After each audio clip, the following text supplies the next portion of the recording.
Pemimpin yang hebat adalah yang mampu menginspirasi orang lain untuk bermimpi lebih besar, belajar lebih keras, dan menjadi lebih baik. John Quincy Adams, Presiden Amerika Serikat ke-6.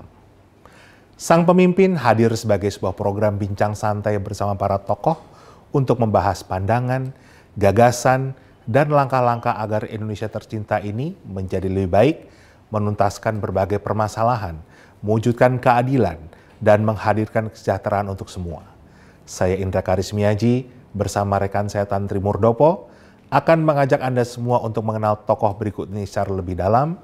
Kita dengarkan apa yang ada di kepalanya dan kita rasakan apa yang ada di hatinya. Selamat menikmati.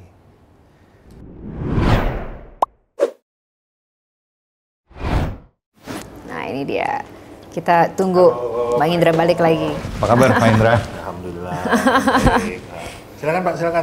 Kasih. Terima kasih loh sudah hadir di acara Sang Pemimpin. Wah, saya terhormat sekali padahal saya bukan pemimpin. Waduh. Memang ilmu padi itu kelihatan ya. Biasanya kalau pemimpin itu tidak pernah membicarakan atau bilang bahwa dirinya pemimpin. Itulah. Pemimpin itu kan orang yang paling di atas. Saya masih punya bos, berarti belum jadi pemimpin. Masih ada di atas langit, masih ada langit. Ini gimana kabarnya Pak? Baik Pak. Lama nggak muncul nih, kemana aja nih? Ya sibuk. Biasalah kembali ke dunia asal. Dunia asal tuh yang mana nih Pak? Dunia asal yang mana nih? Perlu Ya, kita klarifikasi nih Pak. Dunia usaha lagi. Oke. Perusahaan, korporasi. Bidang apa kalau boleh tahu? Saya sekarang di Indika Energi sebagai komisaris independen sama ketua komite auditnya. Indika Energi lebih ke energi. Saya juga di komite audit sama komisaris independen di Gunarusa Era Mandiri TBK. Itu di bidang makanan. Oke. Saya juga komisaris di Rea Pharmaceutical Science Singapura. Ini kok banyak Pak aktivitasnya masih Pak. Katanya mau ini Pak istirahat dulu. Oh, istirahatnya politiknya aja Pak? Itu istirahat itu. Ini udah istirahat. Istirahatnya gimana sih Pak? Kan nggak day to day kalau komisaris kan. Cuma pengawasan aja. Karena memang kita kan kenal Pak Eko itu kan mantan Menteri Desa PDTT itu ya Pak ya? Di Desa Pembangunan Daerah Tertinggal dan Transmigrasi. Nah masih itu hafal, dia, kan? masih hafal Pak. Tapi sekarang kayaknya hiruk pikuk politik udah nggak ada muka Pak Eko lagi nih. Iya, gitu. emang dasarnya bukan politisi sih. Profesional ya Pak? Profesional, bantu-bantu ikut partai aja. Tapi masih aktif di PKB kan? Iya, belum dipecat.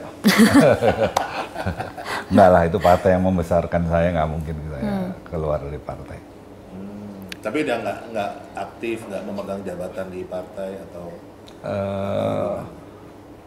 Kalau resmi sih masih jadi salah satu ketua ya, tapi saya juga udah izin untuk nggak bisa terlalu aktif. Nggak kuat lagi Pak kalau meeting sampai jam 3 pagi, jam 4 pagi. Kalau meeting itu sampai jam 3 pagi? Oh iya, biasanya kita kalau meeting malam-malam. PKB itu pekerja keras Pak. Jadi itu alasannya yang membuat Bapak jadi mau rehat dari politik atau sebenarnya Bapak punya alasan lain? Nggak juga sih, mesti tahu diri sama umur juga Bu. Kalau dipaksain nanti tiba-tiba sering masuk rumah sakit lagi. Bapak suka gitu. Sekarang banyak loh Pak yang usia kan tidak membatasi diri untuk kemudian di dunia politik. Ya, mesti tahu diri lah, Nah, kita mesti sadar bahwa udah nggak muda lagi. Rambut udah putih, udah meninggalkan dunia hitam. Gampang Pak ngecatnya. Tapi sekarang ini kan kita sudah punya presiden terpilih, kita sudah punya anggota legislatif yang juga terpilih. Ada niat mau aktif lagi atau tadi udah kalau rapat sampai jam 3 pagi lagi yang ngurusin gitu nggak deh gitu. Atau gimana Pak? Ada ini nggak apa? Godaan atau pengen ini lagi lah? Dulu tuh saya pekerja keras Pak. Jadi saya merasa banyak dosa sama keluarga saya, terutama anak istri saya gitu, karena saya hampir nggak ada waktu untuk mereka gitu. Kebetulan anak saya akademik rekodnya bagus-bagus semua, tapi istri saya selalu bilang, you got no part of it. Oh. Memang benar, jadi saya nggak protes gitu. Nah, nggak sadar sekarang anak udah gede-gede, mereka udah mulai merintis usahanya sendiri, ya kita bantu mereka lah.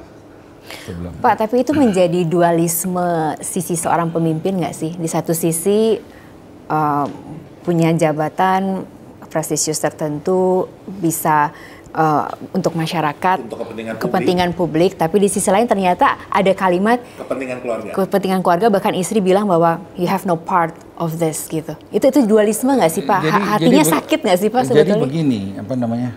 Kita waktu pacaran, bikin keluarga, tujuannya punya keluarga, punya anak-anak, punya masa depan yang baik. Gitu ya.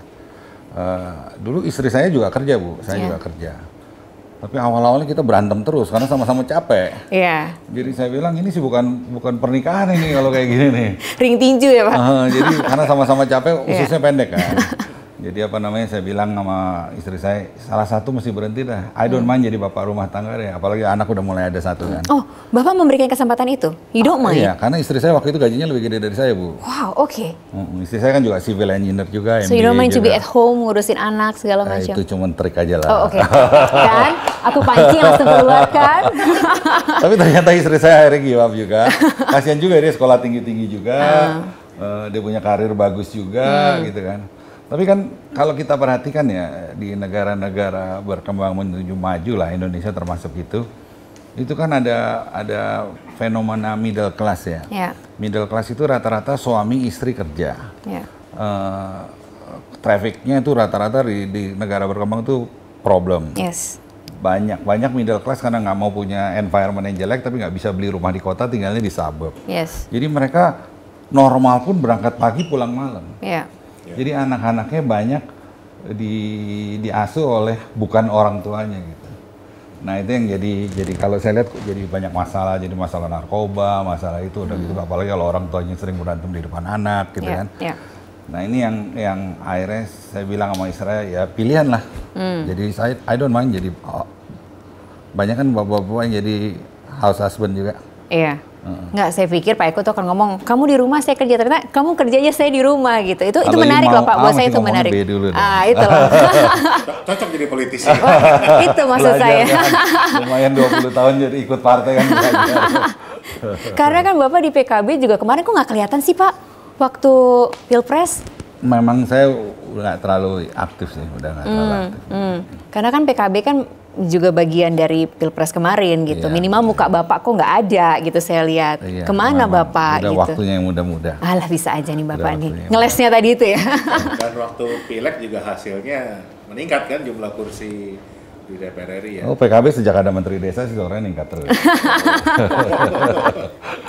Makanya Kementerian Desa itu strategik buat partai ya, diperbutkan banyak kementerian. Nah, ini ngomong-ngomong tadi ada presiden terpilih baru. Kalau ditawarin jadi menteri lagi, terima nggak Pak? Yang pasti nggak akan ada yang nawarin. Karena saya nggak ikut berkeringat, ya kan. Belum tentu loh Pak. Jadi nggak mungkin ada yang nawarin. Ini kan kalau Pak, jikalau. Yang berkeringat yang mau jadi menteri aja banyak Pak. Mungkin Pak Prabowo juga pusing milih gitu kan. Gitu ya. Masa yang nggak berkeringat ditawarin kan nggak fair dong. Tapi kan punya pengalaman, punya ini kan gitu. Jadi kan kabarnya PKB kan juga merapat nih, walaupun kemarin berbeda. PKB merapat. Ya kan? Jadi apa namanya, kalau pengalaman sekarang kita harus akuin yang muda-muda pengalamannya lebih bagus Pak. Mereka lebih, energinya lebih, zamannya udah beda Pak. Saya masih pakai PC XT, mereka udah pakai PC Pentium. Pak, apa sih yang membuat Bapak begitu legowo untuk menyerahkan ini sekarang eranya anak muda. Ini sekarang biarlah anak muda. Saya di lagi sini. eranya politik dinasti loh. Apa yang membuat Bapak? Ya kan kayaknya Ya, terlihat begitu saya nggak punya legowo. luxury untuk itu. Kalau punya luxury ya nggak tahu juga gitu. Lagi ramainya itu Asian value gitu. Ya, Asian value. Nah, Pak Eko nih, kan kita udah punya presiden terpilih yang baru. Kalau ditawarin jadi menteri lagi, terima nggak Pak? Yang pertama, nggak mungkin ada yang mau nawarin Pak. Jangan gitu loh Pak. Karena saya nggak berkeringat dalam Pilpres. Tapi kan PKB Sedangkan yang berkeringat banyak sekali Pak. Dan mereka juga kompeten semua orang-orangnya. Jadi kita mesti tahu diri lah. Jangan mimpi di siang bolong. Yang pura-pura berkeringat banyak juga Pak. Ya, paling kan ada keringatnya nggak ada Walaupun pura-pura ya. kita pura-pura pun nggak gitu kan. Jadi nggak ada reasonnya gitu. Enggak, tapi ini menarik Pak. Apa sih yang membuat Bapak begitu legowo untuk kemudian mengatakan bahwa jangan saya anak yang muda saja, yang berkeringat saja gitu loh. Nggak semua kemudian bisa memberikan pernyataan seperti itu loh Pak. Bertentangan dengan Asian value itu Pak. Iya, seperti saya katakan tadi bahwa apa namanya waktu muda tuh saya kerja mungkin terlalu keras ya. Jadi apa namanya kurang waktu untuk keluarga gitu. Saya sering ditanya, lu kok baik banget sama istri sekarang kenapa? Ya dulu kita mudanya banyak dosanya, sekarang diurusin gimana nggak baik. Orang mikirnya dosa macam-macam. Padahal dosa itu karena saya nggak ada waktu buat istri dan buat anak gitu. Anak-anak sekarang alhamdulillah sekolahnya selesai bagus gitu kan, udah mulai punya usaha sendiri. Ya, it's time to pay back lah. Mungkin itu Asian value, kembali ke keluarga. Kembali ke keluarga. Jadi agak beda dengan yang itu ya, yang lagi rame. Iya, dia nanti hidup mau apa, Pak? Uang nggak dibawa mati, ya kan? Kalau kita ngelihat anak-anak kita susah kan kita juga itu juga. Iya. Tapi kerja keras tuh dari kuliah ya Pak? Katanya kan sampai nyambi jadi loper koran. Iya, dulu gitu kan, dulu Pak? saya bandel soalnya. Bandelnya tuh gimana Pak? SMA saya dikeluarin 3 sekolah 3 tahun. Tuh sebentar nih. Makanya bapak saya udah tobat-tobat sama saya. Gimana ceritanya Pak? Kok bisa? Ya, saya sih nggak bilang sekolah saya jelek ya, karena sekolah saya juga termasuk sekolah favorit gitu. Jadi mungkin saya salah pilih temen aja. Nah itu penting, makanya apa namanya, ada pepatah your friend reflect who you are. Iya. Jadi kalau kita salah pilih teman, kalau kita berteman sama orang yang nggak baik, yang 40% kita cenderung jadi orang nggak baik. Oke. Dan itu yang terjadi yang Bapak alami ya? Itu terjadi sampai bapak saya juga sibuk, jadi nggak bisa disalahin saya juga gitu. Hampir nggak pernah ketemu juga gitu. Terus terakhir bapak saya sadar, saya dipindahin satu sekolah akhirnya. Dikeluarin sih, bukan dipindahin. Di sekolah di Kalimalang SMA 61. Oke, dekat rumah saya Pak itu. Di dekat rumah ibu ya. Dulu hutan tuh masih tengah sawah itu sekolah SMA 61. Nah itu kan sekolah percobaannya UNESCO. UNESCO. Setiap hari ada tes, Bu. Iya. Oh, tiap hari ada tes? Tiap hari ada kuis gitu lah ya, ada tes gitu. Satu soal tes gitu. Saya udah belajar, udah mati-matian, nilai saya masih 34. Teman saya 910 apa nggak lemah mental tuh. Akhirnya ibu saya bawa saya ke psikologis, Dr. Sarlito almarhum. Itu kan orangnya gaul banget. Iya, Prof. Sarlito. Iya. Terus dulu dia tanya, sebelum belajar lu dapat berapa? Dapat 3. Habis belajar berapa? Dapat 4. Itu achievement, dia bilang. You mesti bangga, nggak mungkin orang dari 3 bisa 10 langsung. Jadi you mesti set punya expectation yang wajar juga. Nanti kalau bangga dari 3 jadi 4, 4 jadi 5, 5 jadi 6, lama-lama jadi 10. Kalau you kecewa, dari 4 jadi 3, 3 jadi 2, 2 jadi 0 lama-lama. Mundur. Akhirnya benar, saya di lulus rata-rata 7, nggak pernah 3 tahun di SMA dapat rata-rata 7. Jadi itu udah itu achievement petuahnya ya. Dr. Sarlito. Karena bangga saya daftar Fakultas Teknik UI dan daftar Fakultas Teknik ITB, udah confident dong. Alhamdulillah nggak keterima, Pak. Nah, saya terimanya cuma di program D3 Politeknik UI. Dulu kampus UI yang pertama kali itu Politeknik di Depok sana, tengah hutan masih. Nah, cuma dari hutan ke hutan ya Pak ini? Dari hutan ke hutan. Sekarang jadi Politeknik Negeri Jakarta. Nah, untungnya di Politeknik itu karena sekolah yang belum jadi kita ikut wajib latihan militer 2 bulan gitu, jadi disiplin. Gurunya juga masih banyak orang Swiss, waktu itu kan proyeknya Bank Dunia. Jadi karena disiplinnya tinggi, kalau kita telat 1 jam, liburan harus kerja 5 jam di bengkel. Jadi lingkungan penting. Semester pertama saya juara 3, semester kedua juara kedua, semester ketiga sampai lulus saya juara 1, makanya saya dapat beasiswa tanpa tes sekolah di Amerika, Pak, dari World Bank. Di Kentucky, Pak ya? Di Kentucky, di Lexington, Kentucky. Saya satu state di utara, Pak, di Ohio dulu. Di Ohio, di mana, Pak? Saya di Toledo dulu. Oh, di Toledo. Wah, pabrik Jeep ya? Ya. Montir Jeep dulu, Kak? Nggak. Jadi, itu membentuk Bapak? Lingkungannya waktu itu di Politeknik bagus. Waktu saya dipindahin ke SMA 61, lingkungannya bagus. Makanya takut kena karma. Saya bela-belain anak saya sekolahin di Serpong yang lingkungannya bagus, di Binus Serpong gitu. Waktu itu Binus bagus. Dan mungkin tadi yang disampaikan almarhum Prof. Sarlito itu yang membuat Bapak akhirnya jadi pekerja keras kali ya. Jadi mulai dari 3 naik ke 4, 4 naik 5, itu kan butuh effort, grinding kan. Di dunia itu nggak ada yang instan. Apa-apa mesti step by step. Step by step. Saya berat badan saya 100 kilo lebih kan. Tapi saya bisa naik sepeda 400 kilo 2 hari.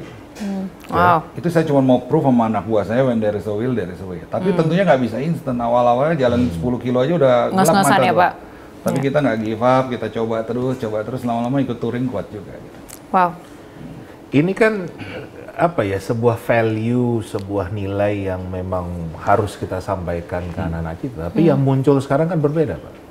Gimana jadi 2 hari jadi anggota parpol terus jadi ketum misalnya. Itu Kalau nggak instan namanya apa tuh Pak? Ya, kita nggak bisa bilang itu bagus itu jelek ya kan. Banyak juga yang begitu tapi hasilnya bagus juga kan. Pada akhirnya kita baru bisa menilai nanti setelah selesai gimana gitu. Jadi kalau kita menjudge terlalu cepat juga nggak fair juga, nanti kita malu sendiri malah kan.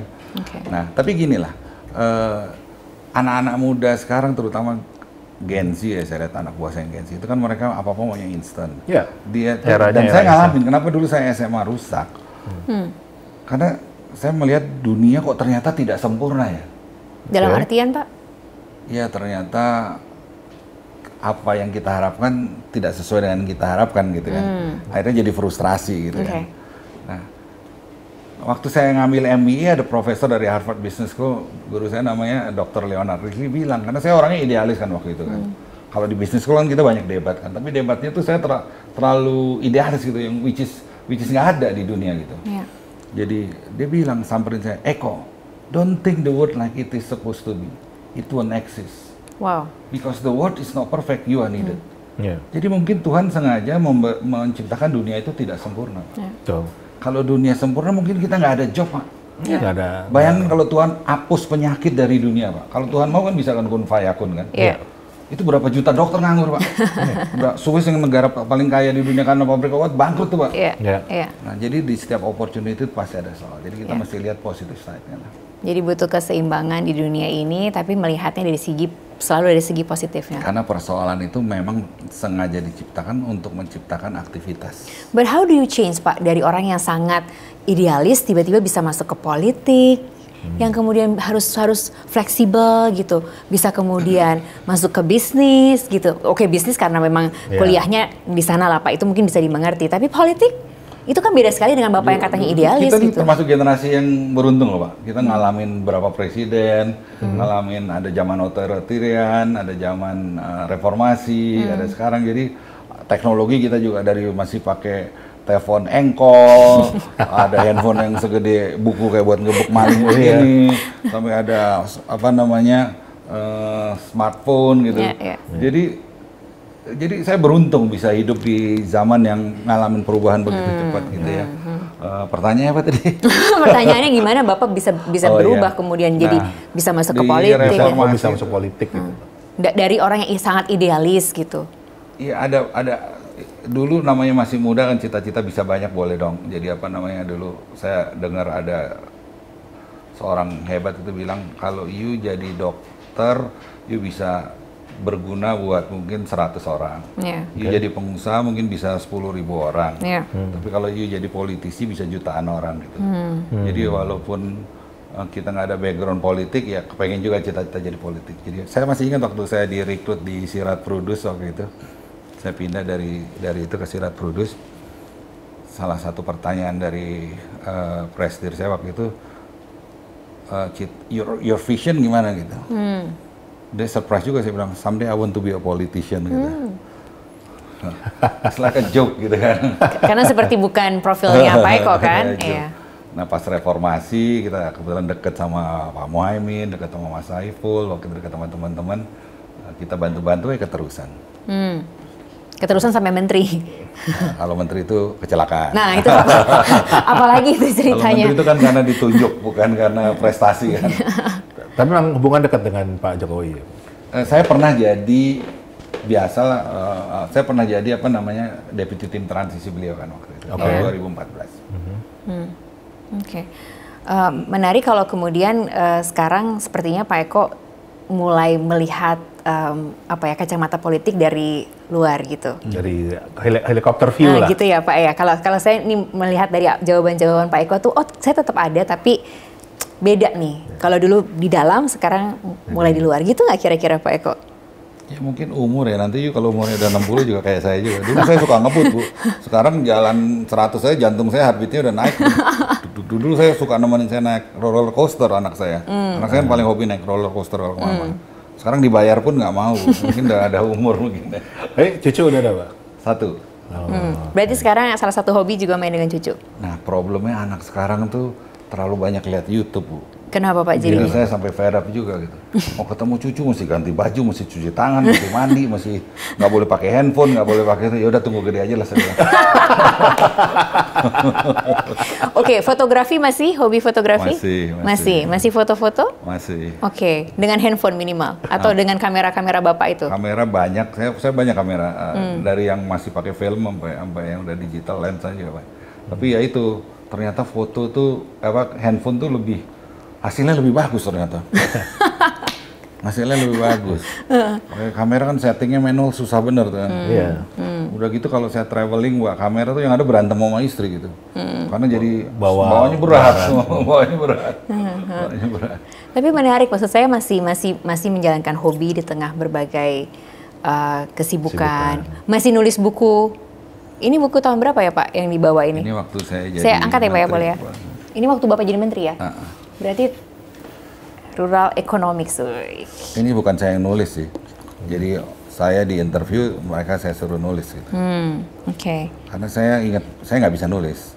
Saya ingat banget waktu sekolah di Amerika tuh salah satu pelajaran yang sering saya drop tuh English 101. Karena disuruh bikin cerita gitu kan. Iya. Jangankan bahasa Inggris, bahasa Indonesia aja saya nggak bisa gitu kan. Jadi itu 2-3 kali saya drop tuh English 101. Oke. Tapi ini menarik karena ada buku juga. Jadi banyak yang ditinggalkan oleh Pak Eko. Tapi kan juga harus ahli sesuatu. Yang penting kita punya kemauan.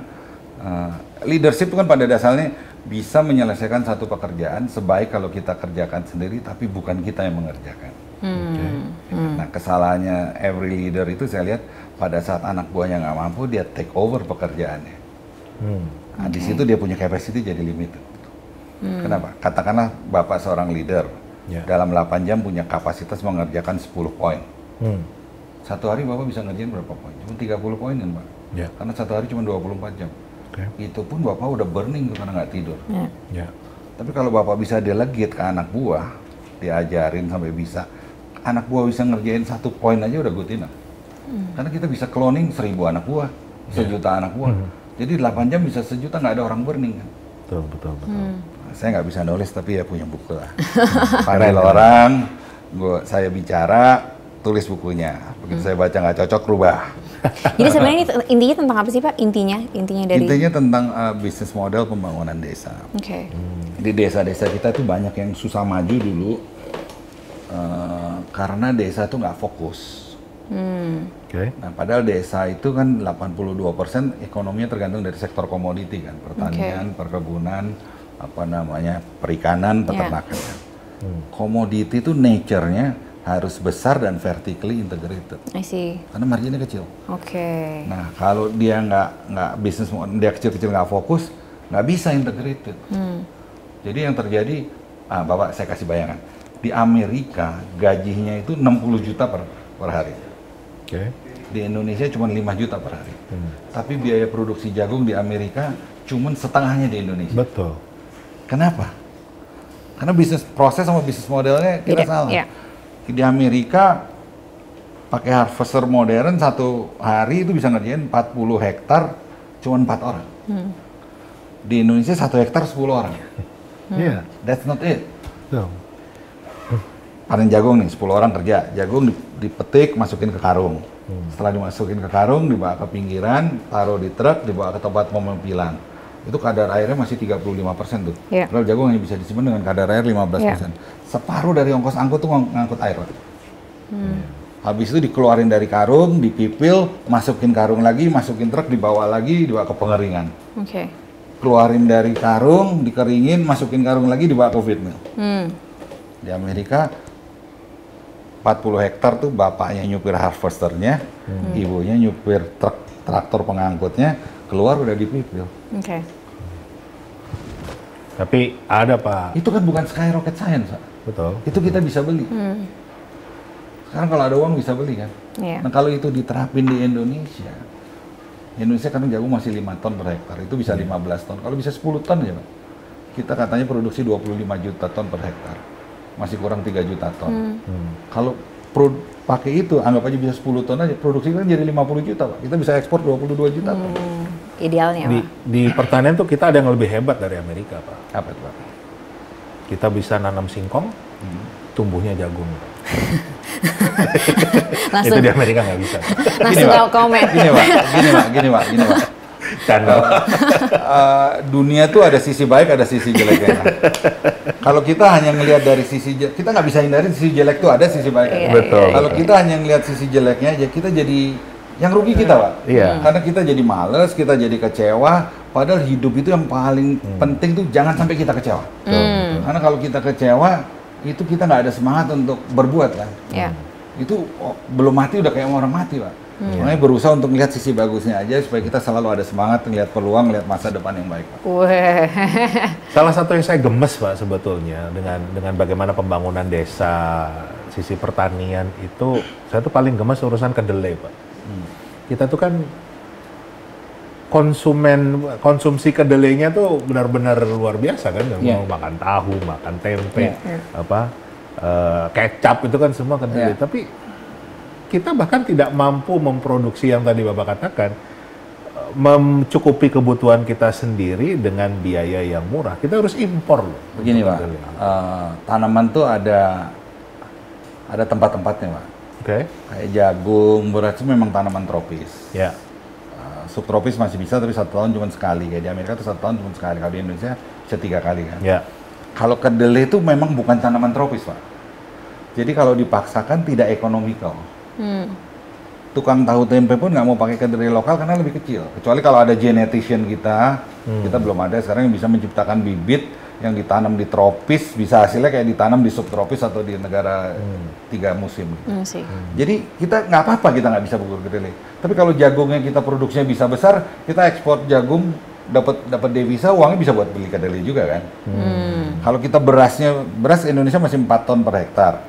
Vietnam 7 ton, Australia 10 ton. Kalau teknologinya Australia kita bawa, kita bisa 10 ton, kita bisa ekspor beras kan. Uangnya kita bisa pakai kayak Singapura, Pak. Dia nggak mungkin pertanian kan, Pak. Ya. Mau nanam di mana? Lahannya susah, Pak. Tapi kita tunggu dulu. Kalau dia mau prinsipnya harus waspada, dia paksain pertanian, miskin tuh orang Singapura. Betul. Nah, tapi dengan bisa dapat duit dari yang lain, ya dia bisa beli hasil pertanian lebih mampu dari kita yang negara pertanian. Kan? Nah itu yang kemarin saya baca berita tuh bingung saya. Indonesia itu bergantung impor bawang putih dan cabai dari Singapura. Saya bolak-balik Singapura nyari ini kebun cabainya di mana. Singapura kan is a service country lah, dia sebagai trader lah. Bawang putih juga memang tidak cocok di Indonesia. Karena bawang putih itu harus daerah dingin. Berapa banyak kita yang daerah dingin? Jadi gunung-gunung bisa. Tapi kalau di gunung berapa besar produktivitinya karena tanahnya miring. Jadi produk pertanian pun kita harus sesuaikan dengan kondisi. Iya, kalau kita paksakan, dan Bapak jangan lupa ya, Indonesia ini adalah negara berkembang yang kalau kita perhatikan selama 20 tahun ini ekonominya UMP-nya paling dikit naik 10% setiap tahun. On average lah selama 20 tahun ya. Jadi saya masih ingat waktu saya baru pulang dari Amerika sekolah tahun 91, UMP di Jakarta itu 50.000 satu bulan. 2.200 satu hari, saya masih ingat tuh. Karena saya bekerja jadi supervisor waktu itu. Nah, sekarang 5 juta, Pak. Tahun 2050 mungkin UMP udah di atas antara 20 sampai 50 juta, Pak. Bapak bisa bayangin, Pak, kalau bisnis proses pertanian kita masih kayak sekarang. Kalau dipaksakan harga jagung atau harga beras 1 kilo bisa 100.000, Pak. Atau jadi kita subsidi pemerintah akan banyak kalau kita masih pakai bisnis proses kayak sekarang ya. Atau kita akan jadi importir pangan. Nah, jadi kita mesti punya keberanian untuk merubah bisnis proses sama bisnis modelnya, sehingga memang dilemanya kalau pakai modern nanti banyak pengangguran. Enggak juga, Pak. Karena teknologi itu menciptakan pekerjaan yang lain, misalnya dengan harganya lebih murah, nanti downstreamnya kan jadi jalan kan karena murah. Pabrik pakannya, gudangnya, logistiknya, supir truknya gitu. Itu akan create job yang gajinya lebih besar daripada buruh tani. Ini dari jawaban-jawaban Pak Eko, saya masih lihat ada banyak kegemasan dan cita-cita dan harapan yang kayaknya masih pengen diteruskan ya Pak? Atau apa ada sisa-sisa yang kemarin yang ayo langsung dibelokin. Tapi kalau nggak saya tembak aja Pak. Apa kira-kira PR kabinetnya Pak Prabowo nanti yang bisa Bapak sampaikan masukan-masukan apa yang masih belum terselesaikan? Saya rasa Pak Prabowo udah stated clearly dan saya pikir bagus. Dia akan fokus di ketahanan pangan dan energi. Karena Indonesia memang punya competitive advantage dan comparative advantage di pangan. Yeah. Karena Indonesia adalah negara dengan lahan tropis nomor 2 terbesar di dunia setelah Brazil. Yeah. Indonesia adalah negara dengan garis pantai terpanjang kedua setelah Kanada. Ya kan? Itu harusnya Indonesia 2/3 wilayahnya laut. Yeah. Harusnya Indonesia menjadi pengekspor pangan tropis terbesar. Kedelai nggak bisa, Pak. Yeah. Kecuali ada genetician yang bisa itu. Yeah. Jadi kita jangan paksain yang nggak bisa gitu. Jadi, tapi kan uang ekspor dari itu bisa. Contohnya ya kalau kita lihat dari hasil ekspor ikan kita, masa kita kalah sama Vietnam, sama kalau di ranking 10 besar kalah sama Vietnam sama Thailand. Lautnya gedean kita. Jangan-jangan mereka ekspornya juga nyolong di air Indonesia, kita juga nggak tahu. Kemungkinan besar. Kita ada paradigma yang salah. Apa tuh, Pak? Untuk mempertahankan yang kecil, memprotek mereka tetap kecil dan melarang usaha skala besar. Padahal intinya bukan besar kecil tuh dimiliki oleh siapa? Iya. Kalau besar dimiliki oleh konglomerat atau kelompok tertentu itu salah. Tapi kalau besar dimiliki oleh orang-orang kecil sehingga bisa menjadi besar, itu yang harus kita itu. Contohnya, sekarang nelayan pakai kapal kecil. Iya. Paling dia cuma bisa berapa meter dari berapa kilometer dari itu. Ada bulan purnama, pasang itu dia nggak bisa belayar. Iya. Katakan kapal gede yang dia bisa belayar sebulan gitu, harganya 20 miliar gitu. Kita ada kur kan, 500 juta satu orang. Dikelompokin aja jadi satu koperasi, jadi dapat 20 miliar, 40 orang bikin satu koperasi satu kapal. Karena kosnya murah. Lama-lama tadi satu kapal yang 40 orang bisa dimiliki oleh 10 orang. Lama-lama jadi 5 orang. Lama-lama satu orang bisa punya satu kapal gede. Jadi ikan kita nggak mati tua atau dicolong sama orang Vietnam sama Thailand. Repotnya kalau dicolong sama orang kita sendiri, Pak. Orang kita kan kadang-kadang karena tradisional ngejar kapal, ngejar ikan gitu, ikannya dikejar tahu-tahu udah sampai Filipina ditangkap sama Coast Guard Filipina. Dia protes, ini kapal ikan Indonesia nih saya kejar dari Indonesia nih, baru ketangkapnya di Filipina gitu kan. Tapi kan tahu dia ikan Indonesia gimana gitu. Kan ngejarnya dari Indonesia. Kecuali ikannya bisa ngeluarin KTP gitu. Saya WNI. Karena pakai belangkon. Jadi kita nih tanpa kita sadari kita dari negara middle upper income country. Jadi paradigma kita, bisnis proses kita, bisnis model kita nggak bisa pakai cara-cara middle lower income country lagi. Sekarang kita pakai mesin, pakai apa? Tapi ibarat kita pakai Excel yang paling canggih lah, spreadsheet yang paling canggih, yang udah ada AI-nya udah apa. Tapi kalau bikin balance sheet gitu masih pakai kalkulator, masih garisnya digarisin sendiri gitu kan. Jadi nggak amazing ya Pak? Iya.